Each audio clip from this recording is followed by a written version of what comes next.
Brett McKay here, and welcome to another edition of the AOM podcast, which since 2008 has featured conversations with the world's best authors, thinkers, and leaders that glean their edifying, life-improving insights without the fluff and filler. The AOM podcast is just one part of the McKay mission to help individuals practice timeless virtues through thought, word, and deed. Also, be sure to explore our articles on artofmanliness.com, read the deeper dives we do in our Substack newsletter at dyingbreed.net, and turn our content into real-world action by joining the Strenuous Life program at strenuouslife.com. Now on to the show.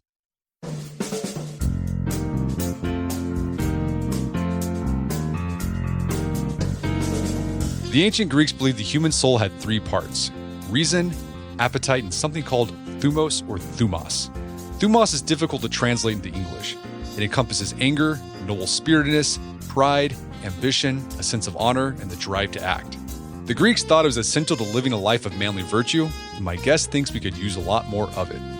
His name is Mike LeBlanc. He's a decorated Marine, a Harvard Business School grad, a tech founder, and the author of What If Anger is the Answer?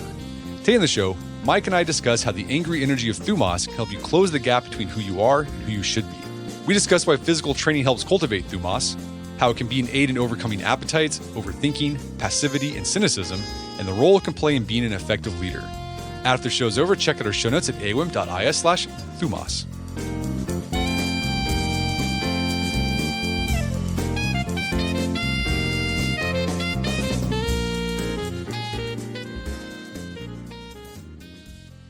All right, Mike LeBlanc, welcome to the show. Thanks so much for having me. So you've got a new book coming out called What If Anger is the Answer? And it's all about one of my favorite concepts from the ancient Greeks. It's Thumos or Thumos. Before we get into it, let's talk a bit about your background because one, it's interesting. And two, I think it'll provide some context for your interest in Thumos. Well, my background, my formative years were really in the Marine Corps. And so that consisted mostly of 12 months in Afghanistan and then 6 months around the Middle East when ISIS had come and taken over Iraq and Syria. And I was a bit of a strange fit for the Marine Corps because I didn't come from a military family. I had never shot a gun before. I didn't know anything about the ranks. I didn't know the difference between officer and enlisted, and really had ended up just putting my phone number into marines.com, a kind of scary way to get into the whole thing. But through that process, I think that the reasons that I'd gone into it were for wanting to put myself up against the hardest things that I could find. It was about becoming a certain worth that I thought that I could deserve. And throughout the course of my time in the Marines, I think I learned a lot about that. And that really, to me, felt like a dissertation in Thumos.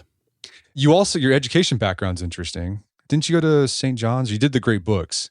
Yes. So right before that, that was kind of the way. I'd grown up in Ohio, and I only applied to one school, St. John's College in Annapolis, Maryland. And there, you learn to translate ancient Greek.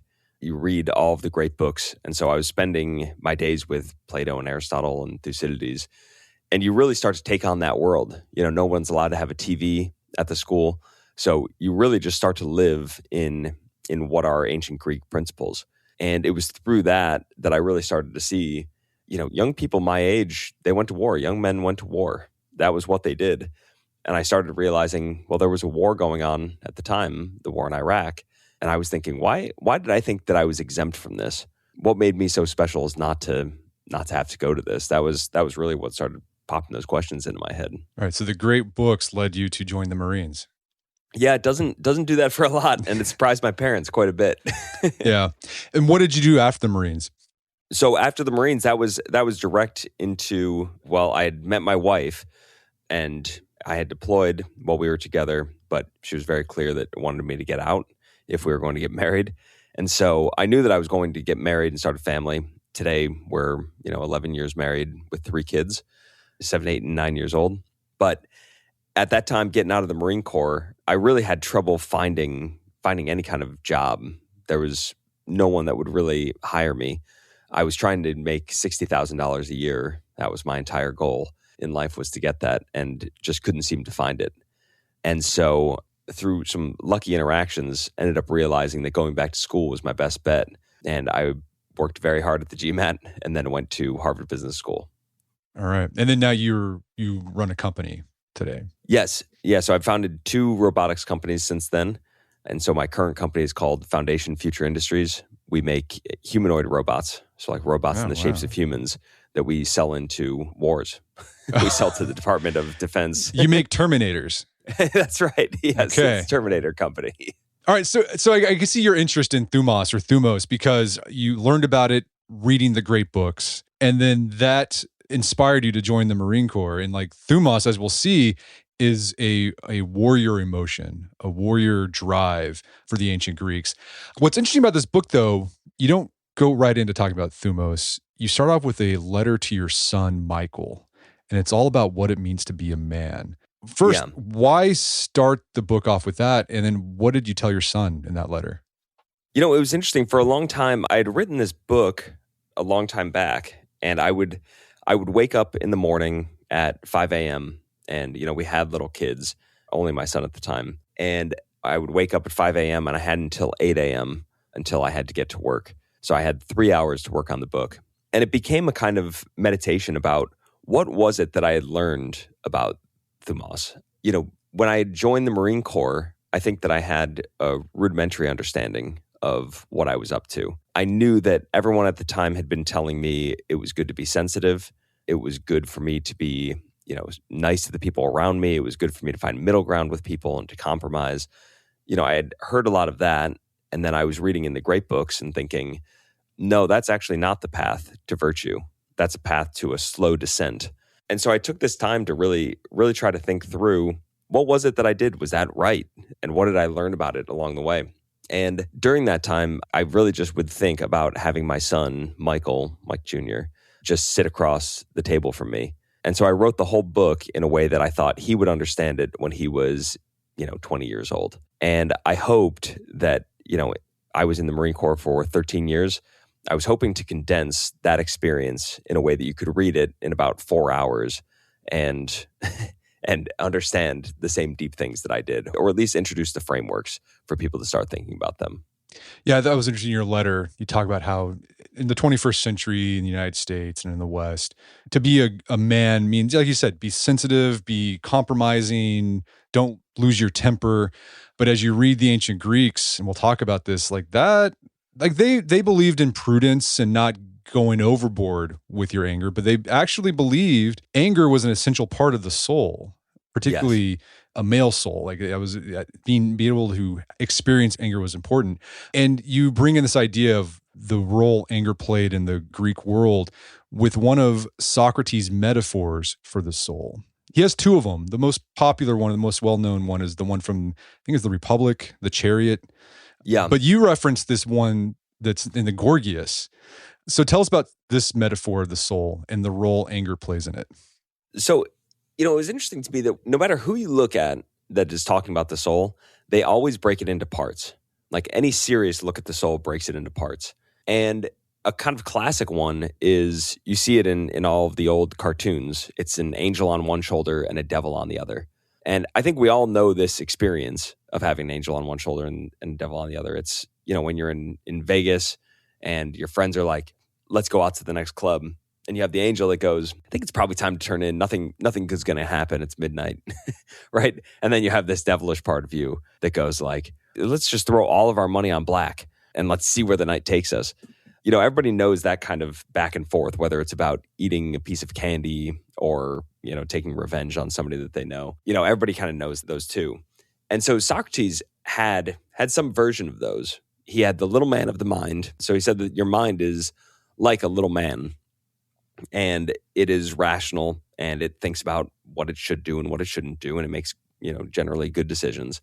And then you have your desires, which are like a Hydra. So he considered this a many-headed beast. And that beast could just completely take us over. So just completely give us into desires.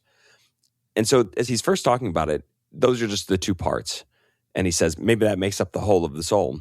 But there enters this third part, and it was a part that I didn't really understand until I had left the infantry officer course in the Marine Corps. So the infantry officer course is a place where you don't sleep, you don't eat, right? It's very hard for 10 weeks.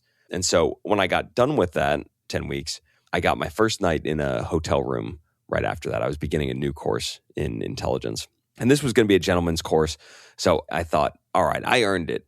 you're always giving yourself excuses for these things. And so I went and I bought every food you could imagine. I bought Wendy's. I got, the Philly cheesesteak at Subway.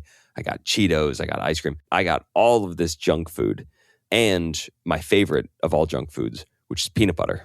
And I sat in the hotel room, and at first I'm eating, and my desires, have been locked up for 10 weeks. And now I'm eating Subway, eating Wendy's, and I'm going, I deserve this. The Hydra's been locked up in a cage. I'm going to let it out. And the, rational part of me, the little man of the mind, is just like, this is great. Have at. And then I start digging into the Cheetos and things, and little man of the mind goes, you know what? Go crazy. What's it going to do? It's a cheat day. It's one day. No big deal. We'll get right over this. But I just kept eating and kept binging. And so, by the time I got to the peanut butter, I started with just a spoon and eating peanut butter directly out and thinking, oh, this is great. But pretty soon I'm in one of those big Jif jars, and I'm halfway through. And now the little man of the mind's getting concerned and going, oh man, I can't be sitting here eating this huge tub of peanut butter. You're like, how many calories is this? And the Hydra is just screaming back, screw you. You've locked me up for 10 weeks. I don't care. And I'm just digging through this thing. And the little man of the mind is thinking, can you even eat a full tub of peanut butter? Like, am I going to have to go to the hospital? What happens if you eat this much? This seems like some kind of weird YouTube challenge. And the Hydra just keeps blowing on through. And so that battle keeps going back and forth, kind of between the angel and the devil, or as Socrates would have it, the little man of the mind and the Hydra. And finally, I get so angry with myself. I'd finished all the peanut butter, and I was about to turn toward more junk food. And I was so angry at what I was doing and this whole argument that I made myself put on my running shoes. I had some ice cream left. I had a gallon of ice cream. I just unloaded the whole gallon of ice cream into the toilet, flushed it down, right? Because I couldn't trust myself near it. And this is at midnight before this course. And I went out running, and I ran 10 miles. And I just forced myself. I mean, I felt so sick, so exhausted, so tired. And so I ran 10 miles, got back at somewhere around 2 a.m. And by 6 a.m., I was at my course.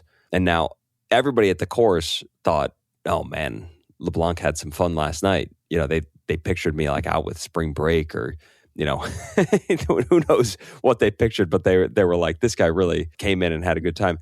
And no, it was actually, I was shame eating peanut butter in my hotel room alone. And that to me was where I really saw what Socrates was talking about with this third part. The third part was the part that got angry with myself. It was the part that was so fed up with not living up to what I thought that I was worth, of not living up to my dignity, and that forced myself to become something better. And that was the clearest example that I had of this third part of the soul. Yeah, it's Thumos. Yes. Yeah. Yeah. And what was the symbol, or what did Socrates use to describe the Thumos? Oh, right. Sorry. Yeah. So, and when he describes it, he actually describes Thumos as a lion. And so, that had always been a mystery to me. Before that experience, I'd always look and I'd think, okay, there's a little man in the mind. There's something right about that. There's a way in which your mind, your conscience is kind of like, it's like a CPA. It's like you just picture him with like glasses and just like shaking his finger at you. And the Hydra was a good fit that you go, yeah, that's definitely how the desires feel. They're just monstrous. And every time you try to cut off one head, two grow in their place. That makes good sense. But I couldn't make sense when I used to read it of why Thumos, this anger, would be a lion, why it would be a noble creature, why it would be something that you would aspire to, something that is a great strength like that. It seemed like it was just another monster head. And so that experience of getting angry with myself, that was the clearest that I started to see, oh, that's why it's the lion, because it's the part that demands that you're going to be better than you are. Yeah, I'm sure everyone has experienced that in their own lives. Maybe they want to change somehow. They want to break some habit. But until that point where they just get fed up with themselves, nothing really ever happens. You just had to reach that Right. point where it's like, I'm acting like a piece of crap. I am not a piece of crap. I'm going to go do something about this. Yes. And that to me, that's what I had to do when I was in college in the first place. You really do just have this part of you that everyone is willing to let you just sink into mediocrity like it's a warm bubble bath. Like there's this invitation of the world to, you don't want to be toxic, you don't want to be too aggressive, you don't want to be too assertive, and you just shut up and just be polite to everybody, which generally is good, right? I'm not getting on manners at all. But it leaves you in this case where you're thinking, am I who I'm trying to be? Am I living the life that I'm trying to live? And, for so many people, and I think it's almost like weeds in a garden, they kind of grow back over time. It always comes back a little. You have to keep shaking yourself out of that and going, is this what I meant to do? Is this who I want to be? Are my habits reflecting who I think that I am?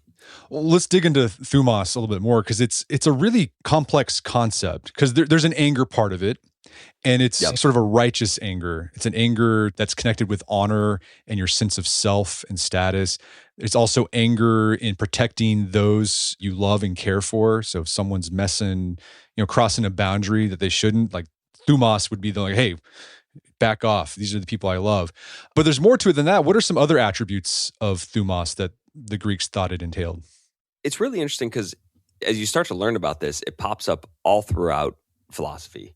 So from the ancient Greeks all forward. And it's just called by a lot of different names. So, this is like Machiavelli talks about the desire for glory, or, you have like Rousseau talks about amor propria. You have all of these different realizations of it.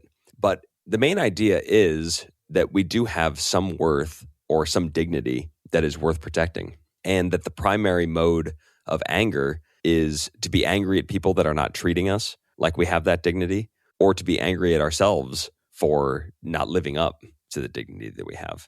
That's where the word indignation literally comes from. Dignity is your self-worth, and then indignation is when somebody offends that sense of worth. So when we live up to it, we call it pride. And when we fall short of it, we get very angry with ourselves and we feel a sense of shame. But that's the big thing to me that Thumos really unlocks, is shame is a tool. I used to look at shame and think it was something that if you're feeling ashamed, think about it, talk to friends about it, and they'll tell you, oh, don't worry about that. Everybody does that. There are ways that you can kind of bro it out to just make it feel okay. But no, shame is a signal. It's like a check engine light. And when you're feeling angry, when you're feeling, indignant, when you're feeling angry at somebody else for not treating you with enough worth, that should all be telling you, I should be doing something about this. Not necessarily the things that you're thinking about, which may be punching somebody in the face or whatever, but you should be taking some form of action. That's the reason that you get angry at these things. Yeah. Well, speaking of action, Thumos is also associated with action. It's not just something you feel or think. It spurs you to action. It's very action-oriented. What's interesting about Thumos, we've written an article about it a long time ago on the website. There's also an element of evaluation or discernment or decision-making. There's a part, I think, in the Odyssey where Odysseus says that he sort of reasons with he ponders evils in his Thumos. So it's when he's about to take over the suitors and he's feeling this indignation because they're just mooching off his household. And so he kind of thinks with this Thumos, like, what do I got to do to take these guys out?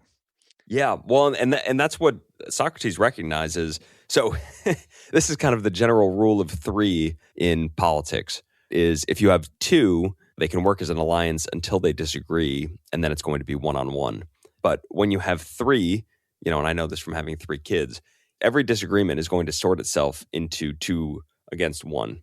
And so the soul works that way, right? If you have this little man of the mind, if you have the Hydra of your desires, and this lion, the heart that is Thumos, you have these three parts that need to play together. And Socrates is saying, you've got those three in one body, and they've got to come up with one action. So they're constantly voting on what your actions are going to be between these three. And so the lion, he says, can become a great ally of reason, because if you just put a little man against a Hydra, the little man loses every time. If you just go walk around a mall, you'll see, just how quickly people have let the little man be overrun. People have always given into their desires. That's why obesity is such a big problem in the US, because it's very easy to just keep eating. I know that one still gets me. But when you have this third part, you all of a sudden could have the lion and the little man, and the little man has a fighting chance against the Hydra. And so to Socrates, what it looks like to live a good life and to have a well-ordered soul is to get the lion coupled with reason instead of having the lion coupled with the Hydra. Because there are way too many times that we get I've worked too hard. I get to eat this. No, I'm eating my food. Leave me alone. Or no, I'm taking time off. I'm watching TV. I'm, whatever it is, whatever sin we're indulging in, we're happy to use the lion to defend it. But that's where Socrates says when you can couple it with the little man and actually have it in line with reason, that's when you can get the strongest life. Yeah.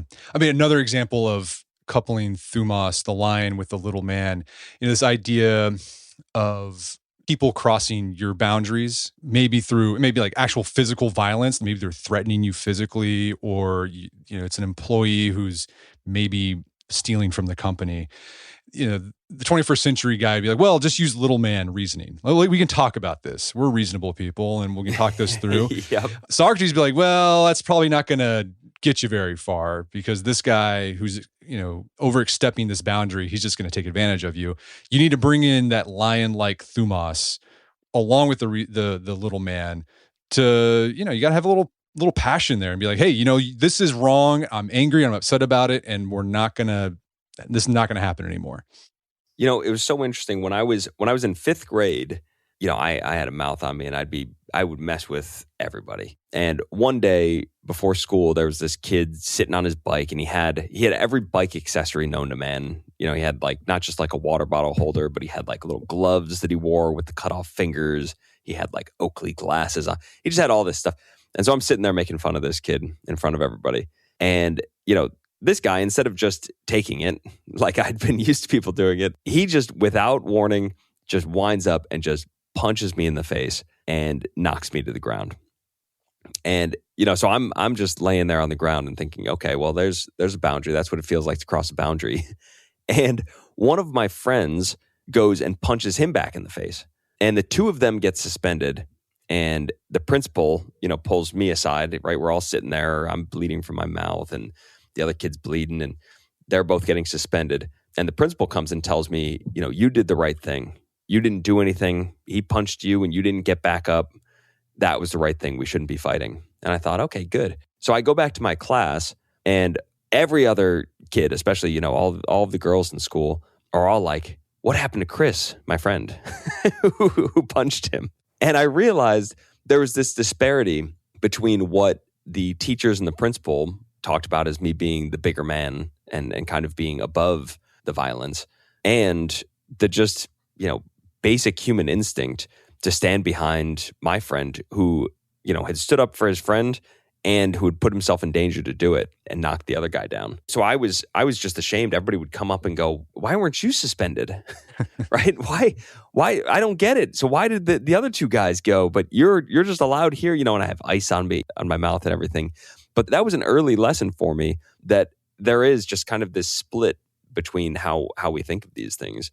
Boundaries, we get taught when somebody's overstepping boundaries to pull people aside for mediation, and that it's something to talk about. And I'm not saying that it needs to be a punch in the face every time, but that should be kind of the basic response, is saying, no, you step on a boundary, you talk about my wife, you talk about my kids, you do something to my family. It isn't a let's have a PTA meeting about it.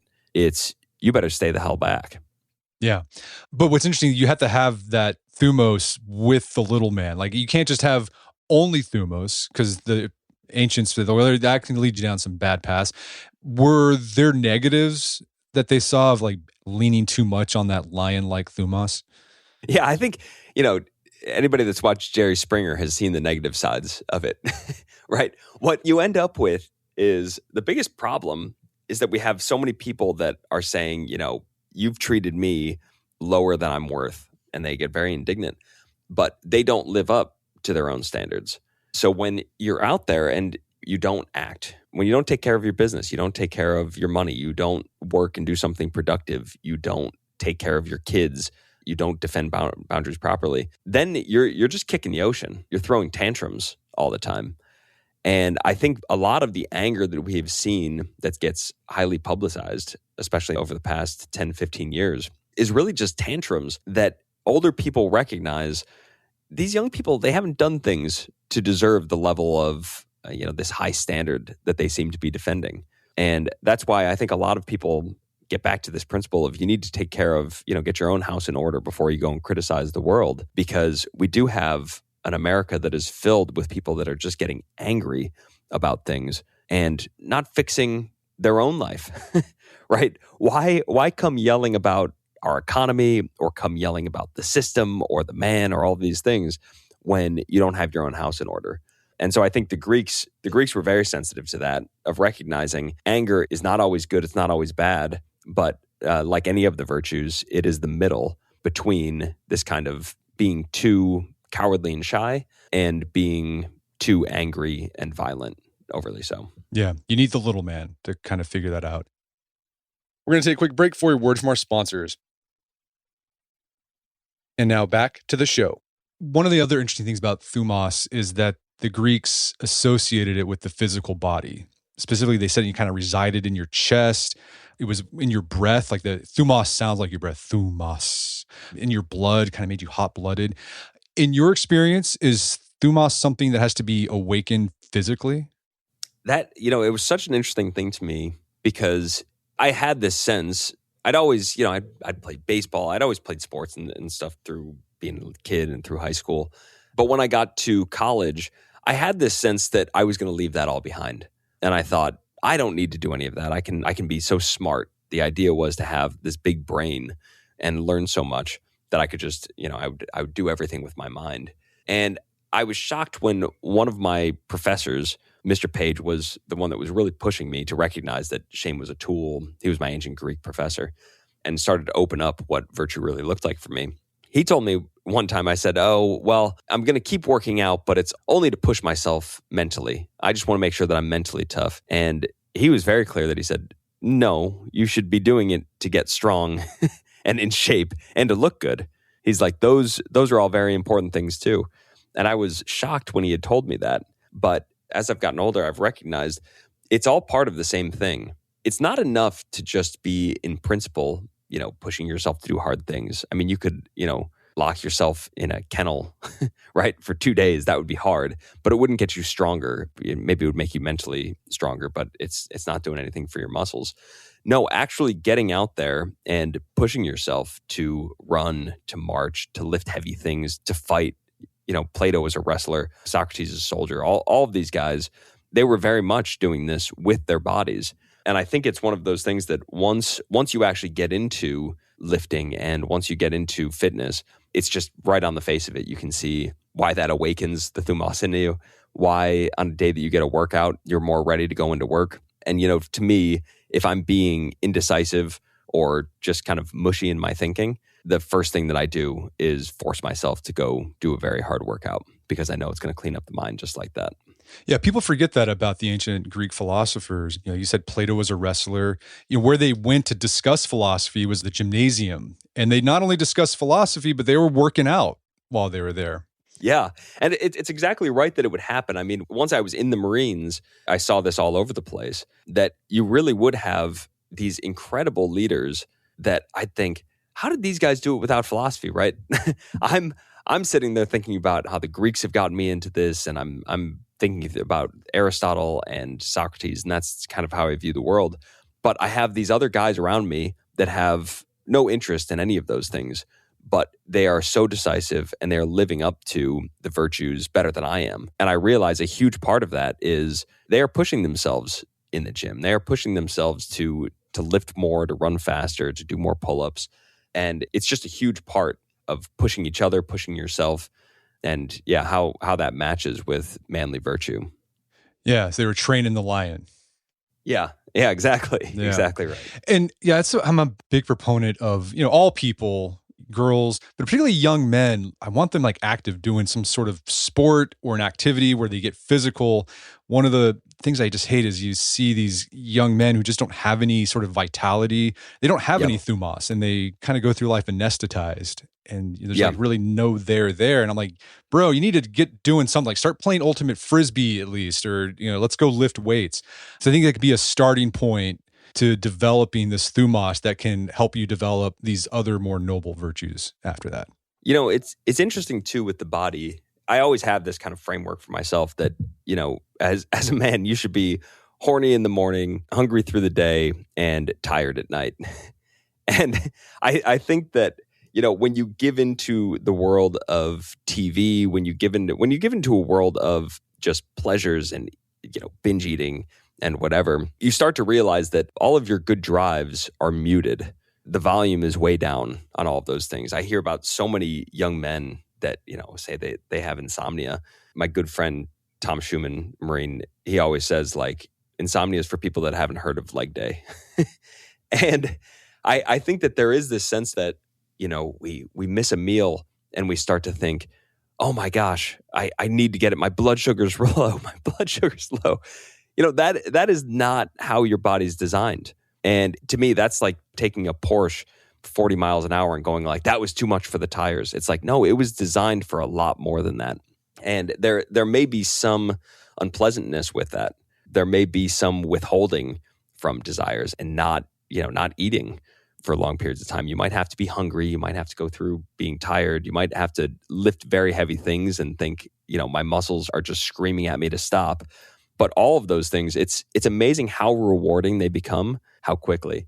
If you do that for 7 days, if you actually do, a good workout split, or even just take yourself, just go on an actual run and push yourself, 7 days in a row. And if you stay off of TV, if you stay away from junk food, 7 days, you'll be amazed with how much your body rewards you with clear thinking, with more drive, with, just more excitement in your life. So I always think people are a week away from that, but instead you're just lulled into this muted sense of self-worth.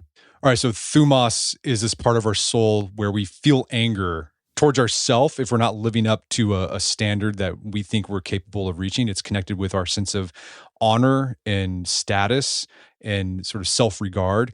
And it can motivate you to, put that Hydra of desires in its place. You also talk about this idea of Thumos being overwhelmed by the little man of reason. How do you see that play out? Well, that was the interesting thing is I always had this idea that, well, the mind is just untouchable. The mind is always right, and you're always going to go back to these rational things, and that's what you're supposed to land on. You're supposed to let reason win out. But actually, you see a lot of people that are too smart for their own good. And I started to see there's this real danger of letting the little man be too much in control. There are too many distinctions. You can't get anything done in the world when you're just stuck in research mode. And to me, the Marines had a great principle to live by, which is the 70% solution. And, the little man of the mind wants the 100% solution. I see this now running tech companies. I have a lot of smart people working for me. They want the 100% solution. And they go, well, shouldn't we think about this before we move on to the next step? And, why make that mistake? No, because mistakes are good. Iteration is good. And if you have something that is 70% of the way there, that's good enough to move forward. That's how you actually get things done in the world. And so you have the little man of the mind kind of pitted against execution. How many people have I seen that are out of shape? They're overeating. They don't work out. But when I talk to them about working out, they start going, well, I know there's just a lot to get into. I've been studying, form. You need to get your form right or else you're going to get injured. And, I've really been reading a lot about diet, understanding keto. I hear this kind of stuff all the time of people that are just letting their minds just jump into this R&D mode and they never escape from it. And you think, all you had to do was just get some shoes on and go for a run. Don't even wear shoes. Just go on the grass, go barefoot, and just go for a run. Go sprint a couple times. And that will be better than whatever reading or research you did. Yeah. So the little man wants to overthink things. The lion says, no, we've done enough thinking. Time to take action. Yes. Yeah. And that's the thing is like you're trying to get yourself to action. I see today so many young men that have so much to offer and they have so much potential, but they are locked between their desires just taking over their lives. You see it with gaming. You see it with porn. You see it with, not going out in the world they don't go date. They don't go and get jobs. They aren't ambitious in their careers. And then you also see it with their minds of just rationalizing away every reason that they would do that. Oh, well, it's rigged against me. Well, the economy's bad. Well, they have all these reasons why it isn't working out for them. And that's what happens when you don't develop your Thumos. When you don't take this other part of you that says, I do not care about how strong the desires are. I don't care about how good the reasons are against anything. I'm going to just do it. We used to have that. I used to paint houses with my dad, and there would be these really tough sets. They'd be 3 stories up. They'd be on the roof. You'd have to, do like the side of a window that was jutting out or something. And we'd be looking at the thing from the ground, and we'd be thinking, how the hell are we ever going to get a ladder up there to do it? And you're discussing it over and over again and going, I think maybe if we had a ladder on the top and we had it hooked from the top, you have all these ideas. The solution was always just to take the highest ladder you've got, throw it up there and climb up there and then solve every problem as you go. And I used to do that of getting on the roof and then you'd go, oh, actually, I didn't realize if you were here, if we could hang on to this, and you'd end up with these weird sets, but you'd get the whole thing painted. And I think that's what we've lost so much of, is just saying that's Thumos that drives you to just say, throw the ladder up, just get up there and do this thing, because you can sit and nitpick things with your mind all day. You can absolutely sit and let your desires run things all day, but it's not the outcome that you're looking for. Let's talk about Thumos in relation to other people. We've been kind of touching on a little bit how our Thumos is used to defend boundaries and establish boundaries. You have this section in this book about the role Thumos plays in establishing power and authority. First off, is there a difference between power and authority? Yeah, I think there really is. Power you think of as whatever you're able to do out in the world. The person who punched me when I was messing with his bike, that kid had the power in that situation. Authority is when you have the right to do it and you don't get suspended after it. Right? Right. And you can have power without authority, but then you can have authority without any power. Yes. The Marine Corps is a really great place to look at this, because there are battalions that you would go into. I would have all the rank in the world, and I might be, especially when I was a lieutenant, you outrank all of these guys that have been in for 20 years. You outrank them. You outrank a master sergeant, a first sergeant. But it's very clear that you don't have any power when you try to go and start ordering them to do anything, and they're like, I appreciate the thought, sir, but no, we're going to do it this way.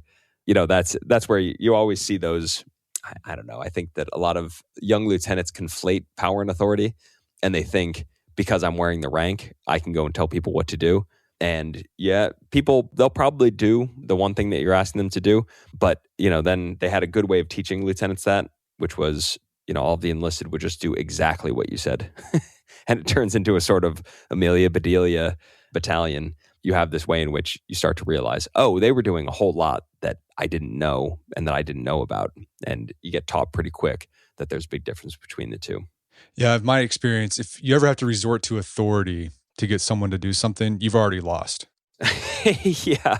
Well, and that's a big thing. I've always told that to people in my companies is, I say, you think that I act the way that I act because of the role that I have in the company.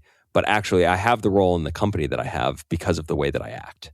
And that's something that a lot of employees don't realize is I was always, no matter where I was in the pecking order, I was always stack ranking my peers. I was always thinking, who would I want on a team? I had a long list that I kept all throughout the Marine Corps called people I want to hire someday. And I hired a lot of them once I got out.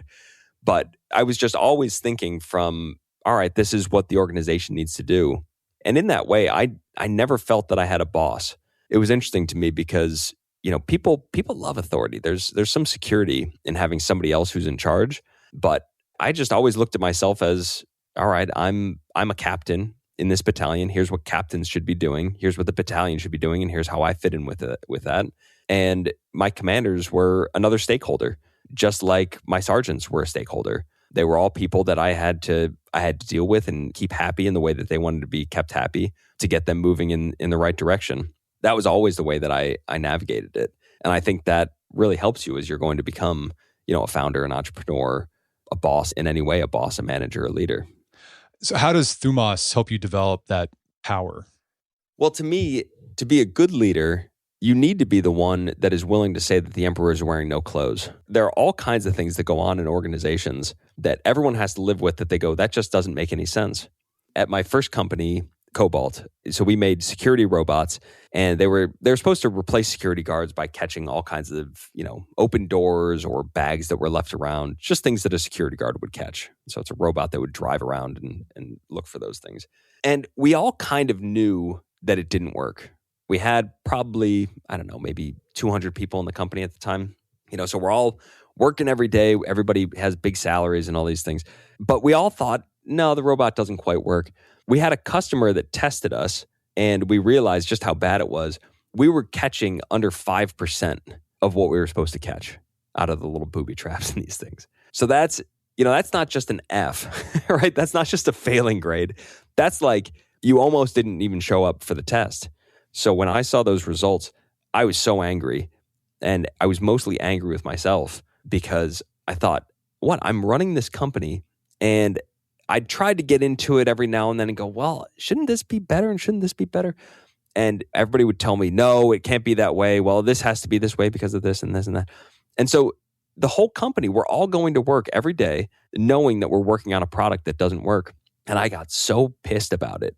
And so I was home with my dad in Ohio at the time. And he was like, use that, get into that, go get a plan and execute it through the company. He was like, just be done with everybody's excuses, be done with all the reasons against what you're doing. And so I did. We went and, I got my close team together, and we put together this plan of showing people it wasn't actually that we were just below 5%. There were actually something like, 9 steps from a robot, catching something all the way to us reporting it properly. And we realized, okay, it's actually everybody's getting a C. That's why nobody feels like they're really failing.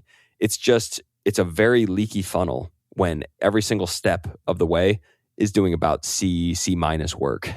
So they all feel like they're doing well enough, but in the aggregate, you're failing. And this happens across organizations all the time. So to me, as a leader, that's your role, is to start getting angry about that and go, we're not going to deal with it. We can't have C minus work anywhere. We need to have everyone at an A. And we definitely ruffled some feathers, but I set a timeline of 90 days that we were going to be at 80% effectiveness. And within 90 days, we were at 80% effectiveness. And we kept doing it week over week until we were 95% effective. And then it became this big marketing tool for us that we did all these tests and that we would show to customers. But that to me, that's what Thumos does in business. That's what it does in leadership, is it takes the status quo that's not working and it forces it into being something that's excellent. And it might require you to pull rank or like go over rank, skip it, ignore it. Because maybe there's a guy listening to this show, they're in a company and they're working on a project and it's just not going anywhere. And because of all the politics, no one is actually trying to make a solution happen. Well, the Thumos in this guy could be like, you know what? I'm going to come up with a plan. I'm just going to execute it without asking permission and then show the results, because then you can't argue with the results. Yes. And that, I tell this to my employees all the time, that being right has an authority all its own. Jeff Bezos for Amazon, one of his principles was leaders are right a lot. And it's funny, we kind of leave that behind of realizing that, but that is the case. When you're a leader, when you're getting promoted, it should be because you're right a lot. And to me, when I'm going into a disagreement in my company, it doesn't matter if somebody's working for me. I don't think about it in terms of that. I always think, let's get to the best thing. But I'm arguing for something that I think is right. So I'm happy to be talked out of something. But it was always amazing to me, even as a second lieutenant, you're really pretty low on everybody's mind because everybody knows that you're school trained, but you don't have experience yet. But at that time, I was still able to make these arguments that were able to move a lot of people my way because I worked it and was right. And there's a way that right arguments win out. Yeah. And then if you are in a position of authority, you can use your Thumos to establish the power so that authority is effective. Absolutely. That's the big responsibility of a leadership position is, I spend a lot of my time just going, man, this isn't right. What we're doing here isn't right. And how do we actually get it right? I'm still trying to do that work of the cynical employee. I'm still trying to think, just what do these things look like? Do we have good enough reasons for what we're doing? Is this, are we doing what investors are expecting us to do? Are we doing what customers are hoping us to do? Are we doing what employees think we should do? There's a lot of mulling time that you just need to put in that. And you need to act on it when you go, something's just not right here. Well, you mentioned cynicism. You have this chapter about cynicism, and this can affect people personally in their personal lives, or it can affect an organization where they just feel like everything we do it's not doing anything. And you argue that the little man is probably responsible for that cynicism. How so? This is where smart people really get themselves into danger. I saw a ton of this at Harvard. I see this still in my peers from Harvard when I talk to them, that a lot of what you do is seeing through the picture of everything. So, you have this way in which when you're young, you have this idealism, right? Especially going to a place like the Marine Corps, you're like, this is the place where virtue actually lives. We're going to get to put this on the battlefield. And, by the time you're working at the Pentagon, you're going, oh my gosh, this guy's trying to get promoted. That's why we're doing this mission. And this person's just doing this because he wants to fight over budget. And it's very easy once you start to see these things in the world to just get cynical and to just think, there's no real reason for this. Nobody's trying to do well. Everybody's just jumping in to get theirs, and they're just trying to get money. People are greedy. People are empty, and the whole organization is empty. And I don't think that's a bad place to get, or at least a rest stop along the way. I think that, there's a lot that's right about that. And you can sit and look at an organization, and a lot of it is about budgets and promotions and, all kinds of things that shouldn't be driving it. This is where, Michael Jordan famously, when he began in the NBA, he kept playing his hardest, even though, his team was thinking that they should lose so that they'd get a better draft pick. That's the kind of cynicism that somebody like Michael Jordan overcomes by saying, I go out there to win, right? And there's an idealism to it. There's a naivete to it. But really, that cynicism of thinking, we should just get the draft pick. Let's just not put it all out there on the field. That's actually something to overcome. That's something to get through. And I think that that's something that's very much taught in the great books. But it's something that so many smart people today, they don't think about what is that next chapter. They know, yes, I can become cynical. I can see through why people are doing these things. But there's still more room to act. But when you let your mind fester, the mind will figure out everything that makes the world an empty conspiracy. So what role does Thumos play in overcoming cynicism? Thumos is that part, again, that believes in nobility. It believes in worth, right? I mean, it's very funny to me because when you think about worth or recognition is probably a good word for it, Hegel's word for it, or the best translation for Hegel's word for it. Recognition is, we talk about it when somebody gets like a watch at the end of their pension, right? It's like, in recognition of service for 30 years, we have kind of that word. But the basic recognition is to do with how worthy are you? And do people recognize that? Do people see how hard you're working? I think there are so many fights in marriage, in companies, that are directly about recognition. And we talk about them in all kinds of other forms. We like to make it more economic. You're getting more than I am, right, is a big way that we like to fight.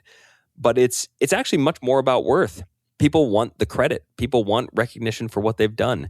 And so people see that as very unfair when somebody's getting a lot and getting a lot of glory for something, and they go, they didn't do the work, I did the work. So it's something that we see in everything, but it gets minimized because there's almost something childish about honor and nobility. But I think that's where Thumos can step up in this cynicism and says, no, even if this is some of the workings, even if there is, a budget that's going on and people are actually just fighting over the money, there's still something that we're all here to do, and we're always kind of putting on a play.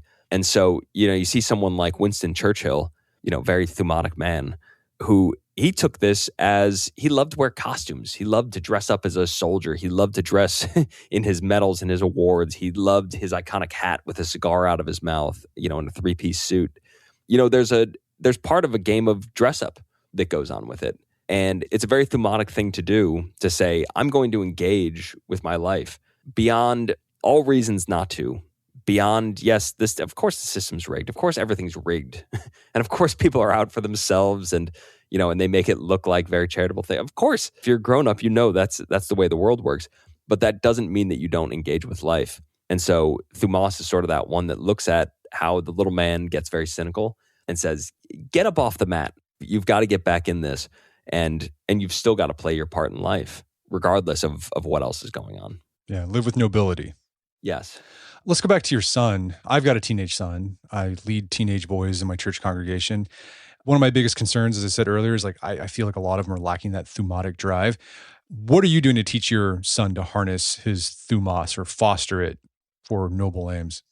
You know, it was interesting. I was just in Montana last week, and we were out with PB Abate is like a nonprofit for veterans that brings a lot of veterans back to this actual place. You know, they have acres of land in the woods in Montana. And while we were out there, the power was out. And since it's on septic and everything, the toilets are out, the showers are out, there's no running water. But it was amazing. We all had our kids out there, and you know, the kids just seemed to not notice that we didn't have power or any of these things for the week. You know, at night we would have a fire. They were all completely enamored with the fire, putting sticks in it, throwing pine cones in it. They would be, we had axes and they'd be chopping wood. They loved to pick up the axes and play with them. They'd love to go build forts. And I was thinking about it as I was looking at all of them, that boys have a good way of finding thumos when you just get out of their way. The problem is when we start to think, here's what we should be teaching them, here's what we should be doing with them. Let me get them this screen and this math game, and everybody tells me how important STEM and STEAM are, and I need to get them a robotics toy if I want them, you know, to not be working at Home Depot someday. You know, the real answer, the real cure is put them in nature, put them in the woods, put them somewhere where they have to deal with the actual world and they have to engage with the actual world. They may get cut up, they may get hurt, there may be some suffering that's part of it, but they'll get over it and they'll become strong. That's how they will become men, is when they engage with the world that way. I love it. Well, Mike, this has been a great conversation. Where can people go to learn more about the book and your work? officialmikeleblanc.com is my my website. So I have all kinds of things about the book on there, but also at Amazon, Target, you know, Barnes & Noble, anywhere that you look for books, What If Anger Is the Answer will be there. All right. Mike LeBlanc, thanks for your time. It's been a pleasure. Thanks so much, Brett. My guest today was Mike LeBlanc. He's the author of the book, What If Anger Is the Answer? It's available for pre-order right now at all major book retailers like Amazon and Barnes & Noble. You can learn more information about his work at his website, officialmikeleblanc.com. Also, check out our show notes at awim.is/thumos, where you can find links to resources and we delve deeper into this topic.